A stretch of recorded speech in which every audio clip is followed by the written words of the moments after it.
Hello and welcome back to our Vlandian Night series. Now, I've been doing a little bit off-screen, nothing to worry about. You haven't missed anything too dramatic. I've done a whole bunch of tasks, finding daughters, preventing extortion from deserters, and so on and so forth. I also have been doing quite a few tournaments, but obviously the tournaments have now become not exactly useful because they now have that diminishing returns on the rewards available, unfortunately. Thankfully, however, in the places that I did do the tournaments, I was able to acquire quite a few bonus rewards thanks to the various lords in the area, because of the one of the mods that I have installed. The tournament rewards are, well, not randomized so much, but whenever you complete a tournament, you gain a whole bunch of other bonuses, and it just makes everything much more immersive and does help you along quite a bit, because sometimes they'll give you 100 gold, but other times they'll give you like 800 or 900, which is very, very lucrative indeed. Anyway, I have advanced my two-handed weapon proficiency, and we're going to be going for On the Edge. Increase your swing speed with two-handed swords. I think that is definitely the way to go. Otherwise, you can see my my stats here. Oh yes, by the way, I did do a couple of fights, as I said before, against deserters, and as a result, we have gained this guy. This guy used to be a Vlandian Vanguard, as far as I'm aware, because otherwise that's the reason why he's called Vanguard, I suppose. And yeah, so as you can see, he has absolutely amazing stats. Like, his stats are crazy. His combat stats are just through the roof, pretty much. And I am very much pleased that I was actually able to really get him. So we'll apply those changes. I'm just going to take you over to his inventory so you can see exactly what he's wearing. His cape is pretty awful, as you can see, so we're probably going to need to do a little bit better with that, but he is using a really nice torso piece, and I was thinking maybe I should steal it. I'm not entirely sure, but I think I might, because it's pretty good, it's pretty good. Oh, I'm so sorry, you are now somewhat naked, but don't worry. Oh, look at that. Nice. Ooh, Bruce is looking good. Bruce is looking really good. Now, bear in mind that if I wanted to, I could sell this for 18,000 gold, which is exactly the reason why I mentioned in the previous episode that it could be exploited quite heavily for cash. And I'm talking about the Distinguished Service mod, of course, because otherwise, you wouldn't have that ability to take, some armor or a weapon or whatever the case may be and then sell it. And I'm actually wondering, I think you could probably also, I'm going to auto-delegate, by the way. I have been experimenting with the auto-delegation, and it seems to me like it does quite well with my current army composition. And I'm talking about the small amounts of cavalry, not too much. I do have a much larger contingent of archers and things like that, but back to the original point, Distinguished Service is an incredible mod, and I would highly recommend checking it out and downloading it, because it doesn't really change gameplay at all, but what it does is it improves your immersion in it, because of course your units are not going to continue being just faceless numbers in your army, you know what I mean? It really does help to add that little extra personalization to the action.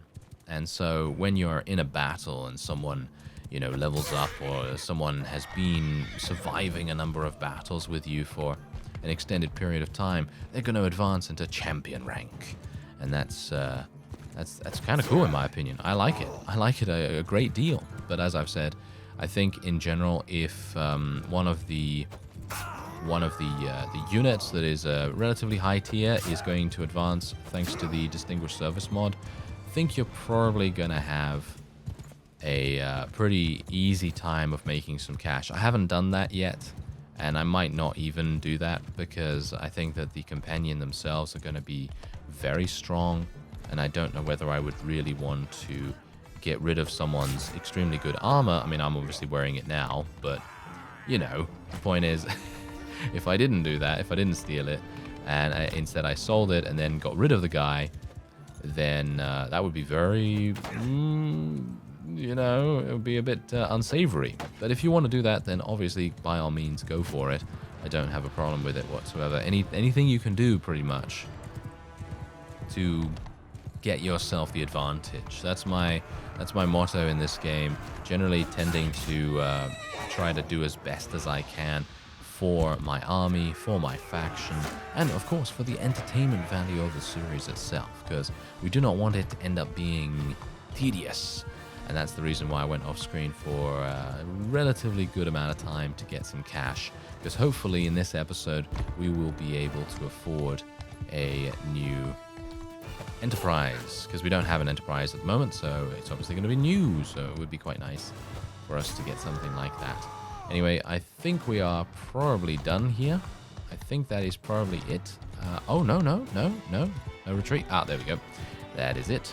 Right, very nice indeed. So we gained some renown, we gained some influence. I have also been spending my renown, I think, quite smartly, but unfortunately, because we are a part of Landia, Derthart is being a bit of a, well, shall we say, a bit of a scoundrel. He's not being extremely nice about distributing his conquerings, or shall we say, the conquerings of the various armies in the faction.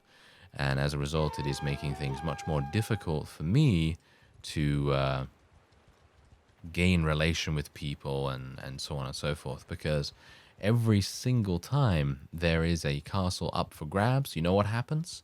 It's Derthart, one other guy who is, well, maybe not even really wanting to have relation with us or anything like that. You know, maybe we already have good relation with him or something along those lines. And then it's me. Like, the third option is me. So obviously I'm not ever going to really be able to do anything in that regard, because that's what happens. It's literally a case of Derthart having a massive amount of support, and that in turn makes it very, very difficult for us to be able to get a foot in the door, if you know what I mean. So it's kind of tricky. It is kind of tricky. Anyway, Epicrotia has been besieged. Oh, I think I'm going to go over there in just a second after I've managed my castle. Someone said to me not to build the walls because they have such an insane construction cost. So I'm actually going to be leaving the walls for a little bit. We're going to spend 5,000 on the construction being increased. And as you can see, it's going to take a long time to do these things. So what I'm going to do is, this is going to take 2 days. So that's very, very simple to do. This is going to take, I don't even know how long, but most of these are not going to take that long. Workshops probably need to be stopped as well. Otherwise, most of these are very simple to do. But we want to get to the toll collector. The toll collector is what we want. This is also going to be cancelled, and hopefully all of that is going to work out very nicely. So we're hopefully going to do that, and I am going to move on and see if I can help out Calatild's army to take Epicrotia. Oh, never mind. Okay, as you can quite clearly tell, they have just been defeated and indeed taken prisoner. I mean, it would have been nice if they had literally, you know, not gotten themselves taken prisoner and just been defeated, but no, that is not how things are going to go this time around, unfortunately. All right, well, I guess the best thing that I might be able to do is just head on over here and see if I can maybe persuade some people. Now, my persuasion. Okay, now, on the subject of that, I am, or shall we say, Bruce is extremely effective. And I don't know why that is, but he is very, very effective at persuasion. And you'll see what I mean if we actually do get into a conversation with some people here. Obviously, this guy, I'm not really going to want to attack. Is he faster than I am? No, he is surely not faster than I am. So let me see if I can move around. Oh, he's actually pretty quick. Oh dear, this might be problematic actually. How is he so fast when he has so many units? That is really, really strange to me. Okay, well, whatever the case, I guess we are going to, yeah, well, we can't do that. Okay, so I guess I'm just going to offer a little bit of money. Oh, okay, that's not going to work. What about all my, nope, all my items as well? That's actually not going to make any difference. Well, it actually seems to me like we're having some big problems here. So yes, as you can no doubt tell, I had to, quote-unquote, try to get away from the opponent once again, which is really not that big a deal because we still have 19 sharpshooters, and those are the guys that are actually going to do anything for us. So I'm just going to get these guys out, just going to get a whole bunch of tier 3 units, tier 4 units, and so on and so forth. And I think that's pretty much it. I guess I could get these guys as well. I kind of want a small army, but I don't want anything that is going to be super easy to catch, which is hilarious because I actually do have... What? I don't have that many horses? I actually thought I had many... Look, yeah. I mean, we've got decent amounts of horses, don't we? Maybe not. Maybe not. Okay, I guess I'm going to go over to my nearby village then. This is actually my village. And, oh, here we go. We actually did something. Nice. It seems like this is actually doing quite well now. Okay, that's good. Vlandians are actually starting to do something.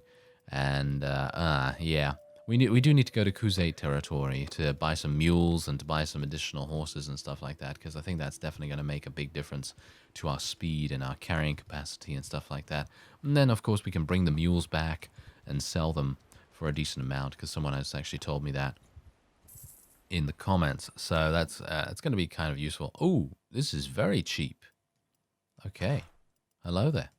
Yes, very nice. Look at that, only 702.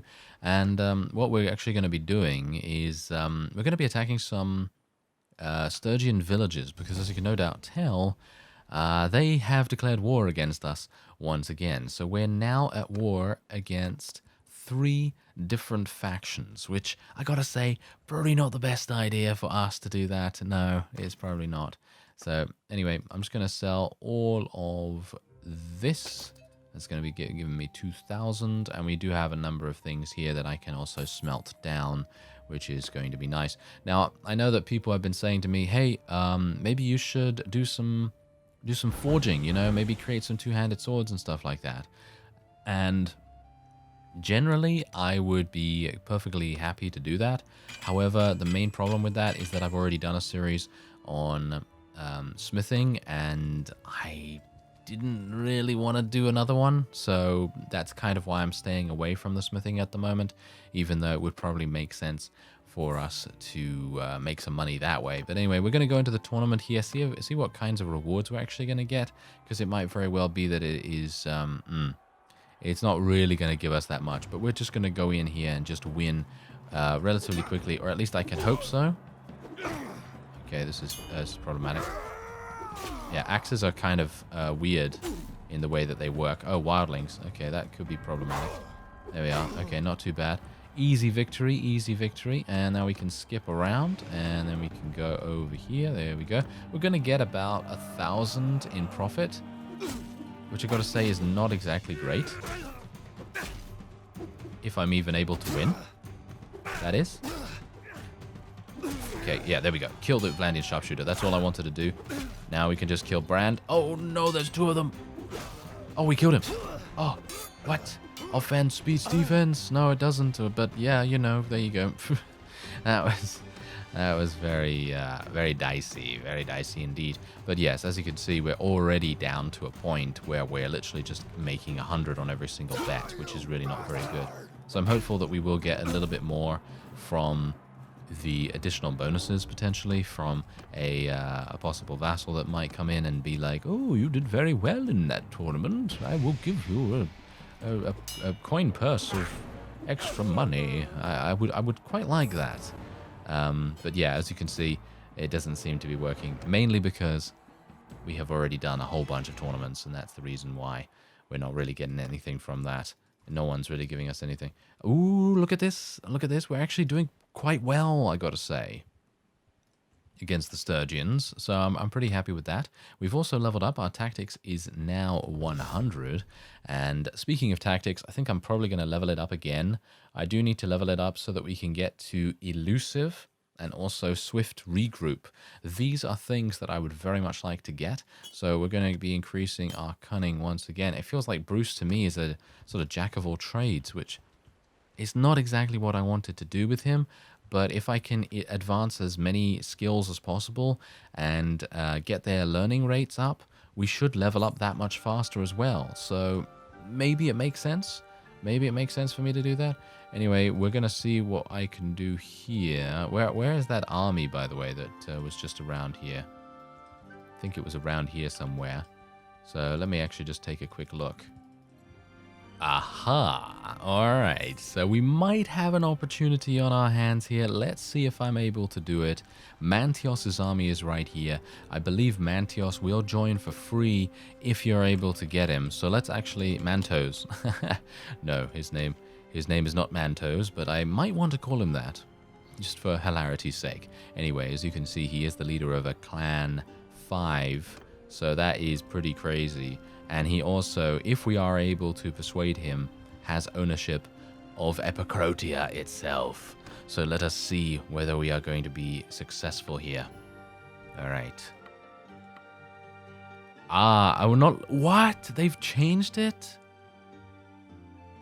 Oh, that's... you know, I don't really like that change.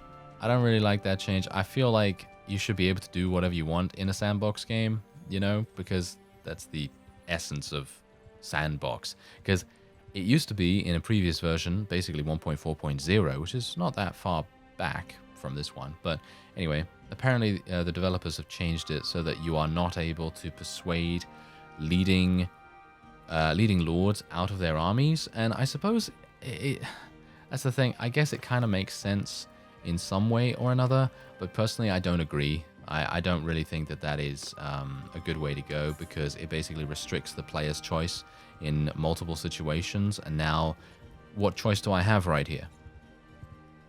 What kind of choice do I have? I mean, I can sneak in to the castle, lose, what, 50%, you know, 80%, I don't know, of my army, get into the garrison, and then defend against 462 units with about 200. That's never going to happen. That is just never going to happen. Trust me, really. It is never going to happen. I know some people are probably going to say in the comments right now, hey, you should probably go in there and defend that, because 200 versus 460 is probably going to be pretty decent. But you got to look at this. We've got 18 sharpshooters and 16 crossbowmen. And what else do we have in the garrison here?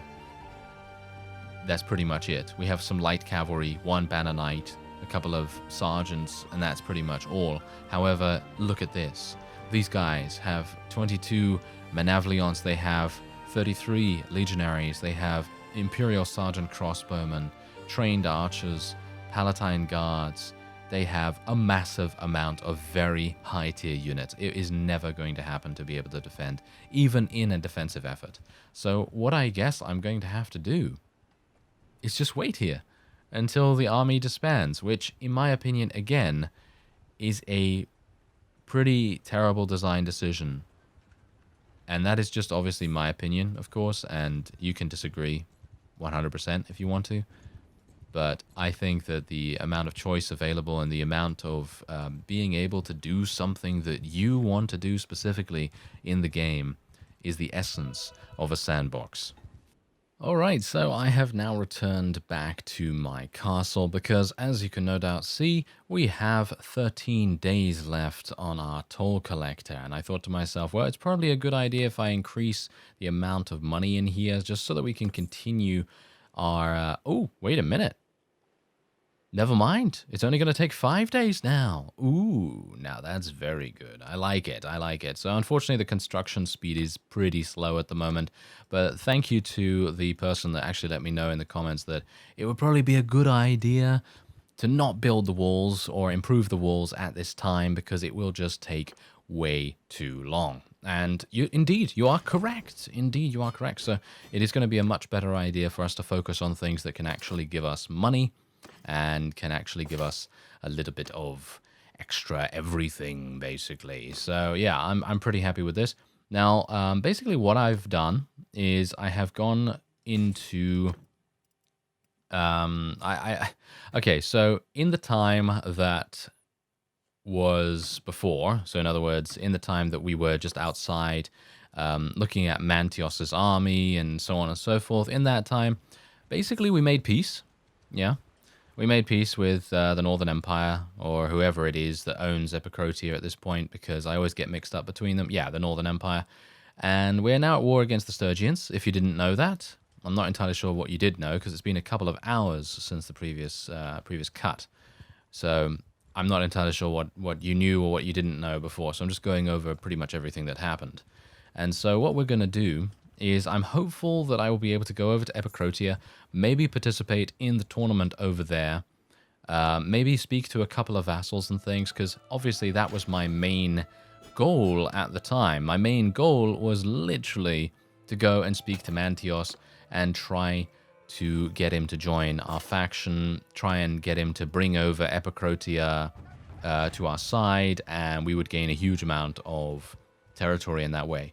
But as the developers have changed the mechanics surrounding persuasion and how you cannot any longer persuade vassals that are leaders of an army to join you, that is obviously not going to work. So very disappointing, let's just say that. Very disappointing to me to see the change in that, to be honest, because I personally feel like the way that it was before was really enjoyable and did give you a lot of different options and everything. And now, well, not so much, as you can quite clearly see. So anyway, I'm just going to continue smelting things down here.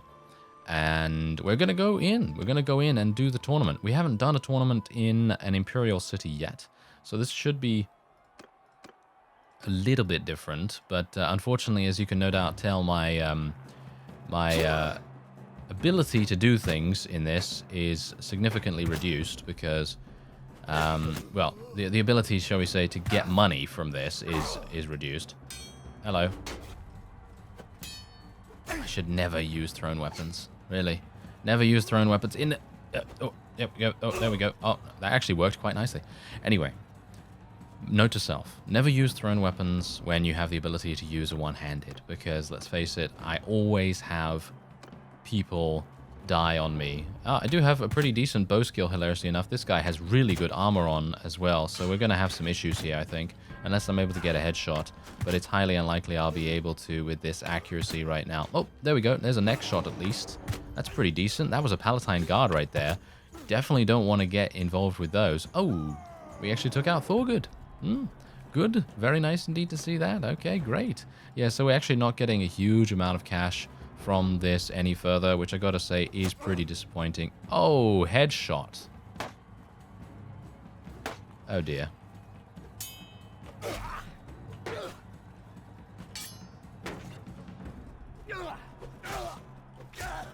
Oh, yes. There we go. Oh, that was a nice one. Okay, I've got to get into melee range with this guy. If I don't, I'm gonna die very quickly. Okay, can I do a shield? Oh no, I can't do a shield bash, but I can do a kick, I assume. Maybe doing a kick would make sense in this case. Oh, nice! I got some momentum on my swings right there.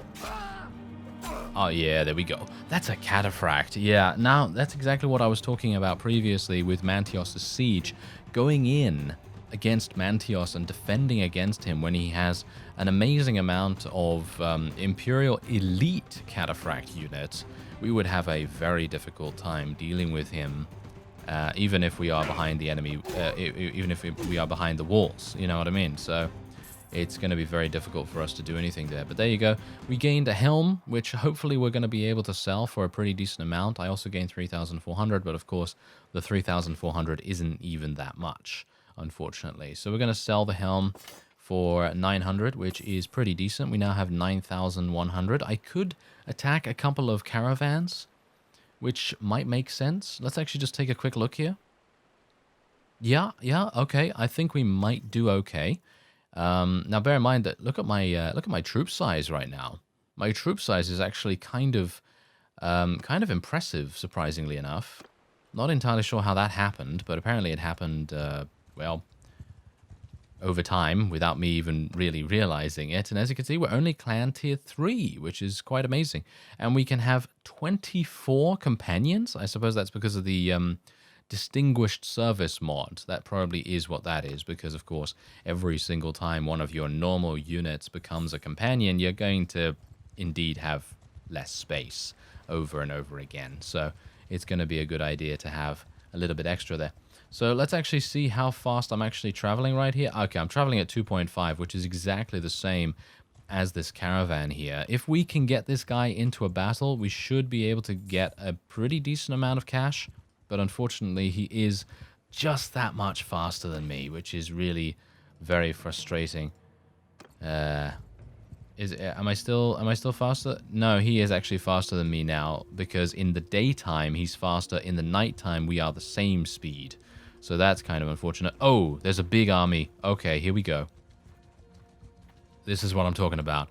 All right. Okay, so let's have a look and see what we're actually going to be dealing with here, because I don't know whether I can go in there adequately enough and expect to be proficient. It seems like we should be able to, actually. So I think we're going to do it.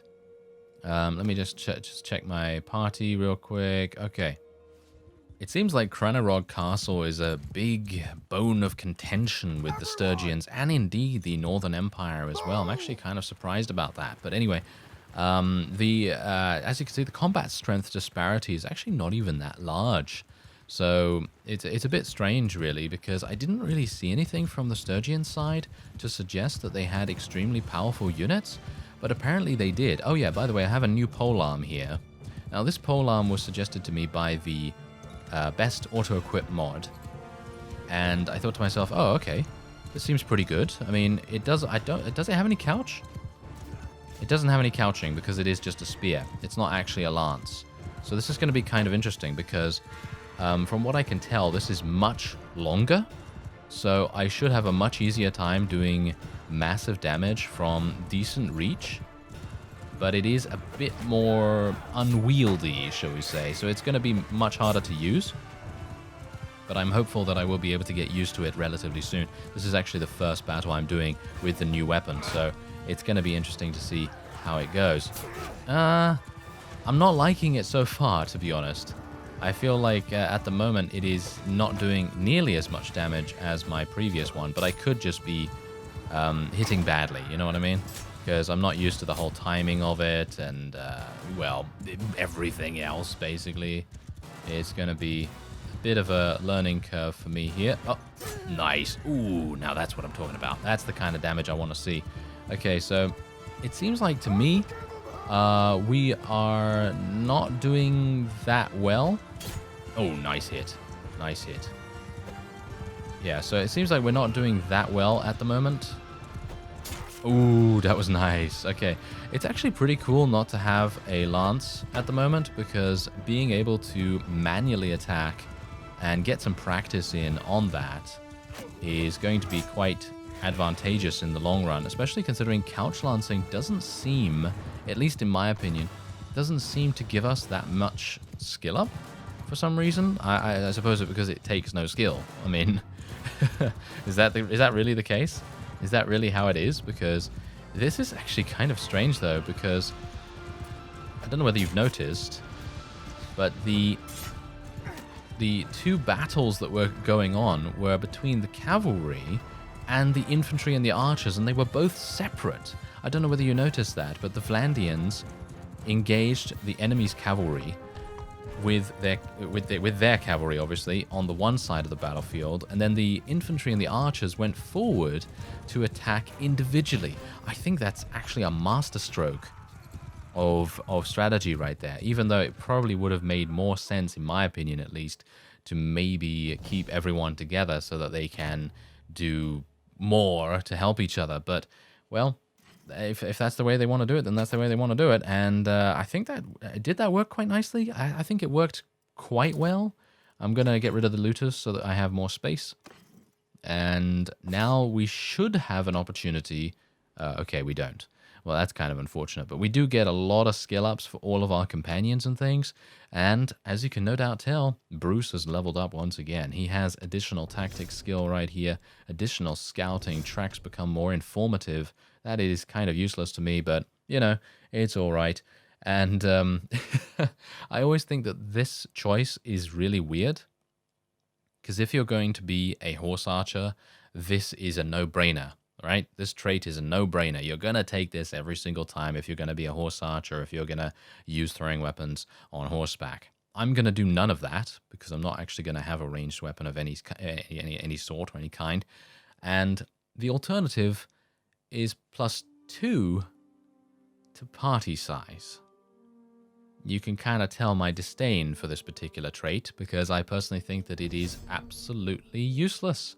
I don't know why it is even included, to be honest, but whatever the case, I'm going to be taking Walk It Off. I like that a whole deal. I really like this because a bonus 10% healing rate increase to the party when mobile on the main map, that can help you to escape certain situations, and generally you're going to be moving around 99% of the time, except when you're obviously licking your wounds a little bit from a battle where you have potentially suffered a defeat. But obviously that's not us at the moment, thankfully. And otherwise, what are we going to do? What are we going to do? Not entirely sure. I think I might try to increase my one-handed weapon proficiency, but I don't really need to do that at the moment. Steward is actually going to be very important for us, actually, going forward. As you can see, gaining more influence is really, really useful. Less influence needed to summon vassals for war, and so on and so forth. So I'm going to be speccing a little bit into Steward. And we should probably spec a little bit more into Cunning as well. So let's go for that. There we go. All right. That seems to be working quite nicely for us.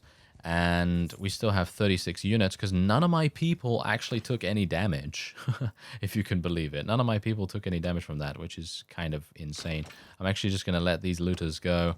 And hopefully I might have enough speed now to catch up to these guys because we don't have as many, as many looters. Oh. Don't have as many looters, he says, as they run right into Varcheg without any problems whatsoever. Great. Fantastic. Oh, there he is. Well, now he's basically sold all of his goods, and it's basically pointless for me to attack him now anyway, isn't it? I would assume that to be the case, at least. He's actually moving at 5.5 speed, so we are a little bit faster than we were beforehand because of the looter being disbanded, the 5 looters that we had. So I should be able to catch up to him. Come on, get him. Almost. Yeah, it's not really working out too well, is it? Yeah, not really working out too well. Maybe if we can just get him to slow down just for 1 little second. And that's what's so funny. In the mods that I used to play for Warband, and I'm talking about mods that are really big, so mods that are not particularly well optimized in regards to the insane size of the world map and the amount of units running around. And obviously the Warband engine is very old, so it's kind of difficult to get it to run smoothly. And every single time there would be like a lag spike when you would go fast forward and you'd actually speed the game up a little bit. That would then give you that little extra speed to actually catch up to people sometimes, which is actually quite amazing. Anyway, hand over your goods or die. Ooh. I don't know whether we can actually win this. I mean, that's the thing. I kind of want to. I think we might be able to be honest. I mean, what do we have here? We have 19 sharpshooters. Surely those sharpshooters are going to be able to achieve victory for us. No? Well, let's give it a go. Alright, so we've entered the battle against the Sturgian Caravan, and the combat strength actually doesn't look that bad once you're in the game and taking a look at the actual, like, real-time, you know, bar at the top. Because when you see it in the preview window, I'm kind of like, oh, is that maybe a bit too much for us to handle, you know, sort of thing? But it seems like maybe not, you know, maybe it's okay. So what I'm actually going to do is I'm going to tell my cavalry and horse archers and so on and so forth to follow me. My Vlandian sharpshooters are on this hill here for very good reason, of course. We want them to make sure that they have the utmost power that they can currently get. And we're going to see if I can maybe do some damage. Oh, never mind, he blocked that. Okay, we're going to have to tell my infantry to charge in, I think. And maybe we'll just try and do some damage to their main force of archers here. Not bad so far. Ooh, little bit more damage needed. let's just charge through them. That's it. Just charge through them as much as we possibly can. Just do a little bit of damage here and there. Kill the crossbowman if at all possible, because the crossbowman is going to probably be the most dangerous for our mounted units. There we go. Nice one. Another one dead. Another one dead. And it seems like most of my cavalry are currently being killed, which is not good. But it's okay because the enemy is losing all of theirs, which is great. So that means we don't have to worry too much about them. Oh, nice. Don't have to worry too much about our archers being eliminated. And I think we should have a... Yeah, I think we should win this. I mean, come on. They are indeed traders. So it kind of makes sense, doesn't it, that they would end up taking quite some significant casualties here. I'm actually going to tell these guys to auto-delegate now. I'm going to tell the ranged to auto-delegate because they're most likely going to be able to skirmish quite well. Much better than I can command them, of course. That's the reason for the auto-delegation, because skirmishing isn't really a command that you can give them as far as I'm aware. So it's probably a good idea to try and do that with a little bit of automated assistance. And they will then make sure that they get into range adequately enough. Now, I've got to be careful, of course, about charging straight into them because the AI is very quick to respond to various attacks from any angle. So you need to be a bit careful on that. But otherwise, I think that is indeed a victory for us. I'm going to tell everyone to charge in now so that we can make sure that our archers are in range. And I believe that is indeed a victory for us. There you go. Nice. And look at that. 39 renown, 19 influence. Nice indeed. Very good. And we only lost 5 units. I'm not entirely sure what we lost. We also gained 8 valor. I'm not entirely sure why attacking a caravan would give me 8 valor, but okay. I'm perfectly happy with it. Personally, I don't really want to take any prisoners. Is there anything here that I mean, I guess I can recruit some, and then I will take these, and these, and then that is basically all I can take at the moment. And then we'll just take all of this. All the loot is going to sell for a pretty decent amount. We also gain some leadership, gain some tactics, and a variety of other things. And we basically lost pretty much nothing. We pretty much lost nothing from that. And that is a pure profit fight right there, which I very much appreciate because I need it, you know. I need it pretty harshly. And now, because of the ability that we looted all of the goods and the food and so on and so forth from the caravan, we're now able to get steward skill. Because steward skill is leveled up pretty much by having a wide variety of different food. And obviously for me, because I am currently a bit strapped for cash, I don't really have the ability to buy a number of different goods. So it is pretty important, actually, for me to do those caravan attacks every now and again. Oh, there we go. The non-aggression pact has expired between those two factions, which is perfectly fine with me. Not a problem there. Not going to be attacking another caravan at the moment. I would like to go over to the nearby town so that we can potentially sell some stuff and maybe make some more cash. Because, of course, my entire goal going forward here is to literally buy an enterprise. That's my main thing here. So we're just going to be selling all of this, and no one else needs anything there. There we go. Look at that. 4,700 just from selling the armor, which is crazy. And look at this. We've got a lot of weapons here as well, so we can sell that. We've got some horses as well if we wanted to sell those, but we don't really want to do that at the moment. And there's a whole bunch of mules too for 36. This is actually pretty good. I'm going to buy a bunch of these, actually. And I think I'll buy one of these as well. There we go. So there's 3,400. We now have 12,500, which is really nice. Let's go into the smithy as well. We're going to smelt a whole bunch. There we go. And we're going to go over here and refine a little bit more. Nice, nice. Okay, so I am actually going to try something here. I know I said that I wasn't really going to get into the forging side of things because personally I feel like forging in a series that isn't focused on smithing might not be the best idea, but we're going to give it a go. This is a two-handed sword right here. This difficulty is way too much for Bruce, so we're going to try a little bit different here. We're going to try something... don't have enough... Yeah, I don't really have enough to be able to do this. unfortunately. I could make it and then see. Oh, there we go. There we go. That's a little bit better. Okay, so we're just going to try this. And we'll just make a whole bunch, because as you can see, he's actually gaining a whole bunch of skill points in smithing. And now what we can do is we can actually go and make something a little bit better. Unfortunately, he still doesn't have the materials capable of doing that. So we'll just increase things that we do have. Wow, he has no hilts whatsoever. He has this, but this is going to be very, very expensive right there. And we could do this. I mean, doesn't he have 80 or something like that now? I think he has 80 or something, so let's just make that. And there you go. Yeah, he did have 80, so that was perfectly fine. I don't know whether I needed to go out and re-enter to be able to do that, but look at this. There you go. These things are now selling for 2,000, which I gotta say is pretty good.